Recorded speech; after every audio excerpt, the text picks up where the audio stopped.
ಅನುಮತಿ ಇಲ್ಲದೆ ಮಾಧ್ಯಮಗಳೊಂದಿಗೆ ಮಾತನಾಡಬಾರದು ಎಂದು ಎಂಎನ್ಎಸ್ ನಾಯಕ ರಾಜ್ ಠಾಕ್ರೆ ಪಕ್ಷದ ಕಾರ್ಯಕರ್ತರಿಗೆ ಹಾಗೂ ಪಕ್ಷದ ಮುಖಂಡರಿಗೆ ತಿಳಿಸಿದ್ದಾರೆ.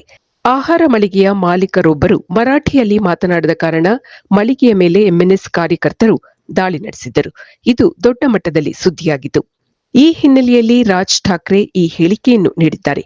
ಭಾಷಾ ವಿವಾದಕ್ಕೆ ಸಂಬಂಧಿಸಿದಂತೆ ಸೋಷಿಯಲ್ ಮೀಡಿಯಾಗಳಲ್ಲಿ ವಿಡಿಯೋ, ಆಡಿಯೋ ಪೋಸ್ಟ್ಗಳನ್ನು ಹಾಕಬಾರದು ಹಾಗೂ ಆ ರೀತಿಯ ಪೋಸ್ಟ್ಗಳಿಗೆ ಪ್ರತಿಕ್ರಿಯೆ ನೀಡುವ ಮೊದಲು ತಮ್ಮ ಅನುಮತಿ ಪಡೆಯಲೇಬೇಕೆಂದು ರಾಜ್ ಠಾಕ್ರೆ ತಾಕೀತು ಮಾಡಿದ್ದಾರೆ.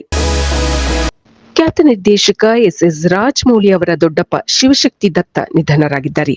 ಶಿವಶಕ್ತಿ ದತ್ತ ಅವರು ಖ್ಯಾತ ಸಂಗೀತ ನಿರ್ದೇಶಕ ಎಂಎಂ ಕೀರವಾಣಿ ಅವರ ತಂದೆ. ಅವರಿಗೆ 92 ವರ್ಷ ವಯಸ್ಸಾಗಿತ್ತು. ಶಿವಶಕ್ತಿ ದತ್ತ ಅವರು ಕೂಡ ಸಿನಿಮಾ ರಂಗದಲ್ಲಿ ಸಕ್ರಿಯರಾಗಿದ್ದರು. ಅನೇಕ ತೆಲುಗು ಹಾಡುಗಳಿಗೆ ಸಾಹಿತ್ಯ ಒದಗಿಸಿದ್ದಾರೆ. ರಾಜಮೌಳಿ ನಿರ್ದೇಶನದ ಹಿಟ್ ಚಿತ್ರಗಳಾದ ಬಾಹುಬಲಿ, RRR ಚಿತ್ರಗಳಿಗೂ ಕೂಡ ಅವರು ಹಾಡುಗಳನ್ನು ಬರೆದಿದ್ದರು. ಆ ಹಾಡುಗಳೆಲ್ಲವೂ ಸೂಪರ್ ಹಿಟ್ ಆಗಿತ್ತು.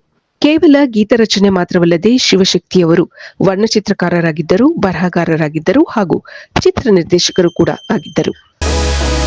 3 ಸಹಕಾರಿ ಬ್ಯಾಂಕ್ಗಳಿಂದ ಗ್ರಾಹಕರು ಹಣವನ್ನು ತೆಗೆಯುವ ಹಾಗೆ ಇಲ್ಲ ಎಂದು ಆರ್ಬಿಐ ದಿಢೀರ್ ಆದೇಶ ಹೊರಡಿಸಿದೆ. ದೆಹಲಿಯಲ್ಲಿರುವ innovative cooperative urban bank limited, ಗುವಾಹಟಿಯಲ್ಲಿರುವ the industrial cooperative bank limited ಹಾಗೂ ಮುಂಬೈನಲ್ಲಿರುವ the Bhavani cooperative bank limited ಈ 3 ಬ್ಯಾಂಕ್ಗಳಿಂದ ಗ್ರಾಹಕರು ಹಣವನ್ನು ತೆಗೆಯುವ ಹಾಗಿಲ್ಲ. ಆರ್ಬಿಐ ಇತ್ತೀಚೆಗೆ ಈ 3 ಬ್ಯಾಂಕ್ಗಳ ಬ್ಯಾಂಕಿಂಗ್ ಚಟುವಟಿಕೆಗಳನ್ನು ಸುಧಾರಿಸಿಕೊಳ್ಳಲು ಸೂಚಿಸಿತು.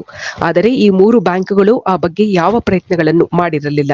ಹಾಗಾಗಿ ಗ್ರಾಹಕರ ಹಿತರಕ್ಷಣೆಯ ದೃಷ್ಟಿಯಿಂದಾಗಿ ಆರ್ಬಿಐ ಈ ಕ್ರಮಗಳನ್ನು ಕೈಗೊಂಡಿದೆ. ಆರ್ಬಿಐನ ಈ ನಡೆ ಈ ಬ್ಯಾಂಕ್ಗಳಿಗೆ ಕೇವಲ ಎಚ್ಚರಿಕೆಯಾಗಿದೆ. ಸುಧಾರಿಸಿಕೊಳ್ಳದಿದ್ದರೆ ಮುಂದೆ ಕಠಿಣ ಕ್ರಮ ಕೈಗೊಳ್ಳುವುದಾಗಿ ಆರ್ಬಿಐ ತಿಳಿಸಿದೆ. ಇದು ಈ ದಿನದ ಸುದ್ದಿಗಳು. ನಿರಂತರ ಸುದ್ದಿಗಳಿಗಾಗಿ ವೀಕ್ಷಿಸುತ್ತಿರಿ ಜೀನಿ ನ್ಯೂಸ್. ನಮಸ್ಕಾರ.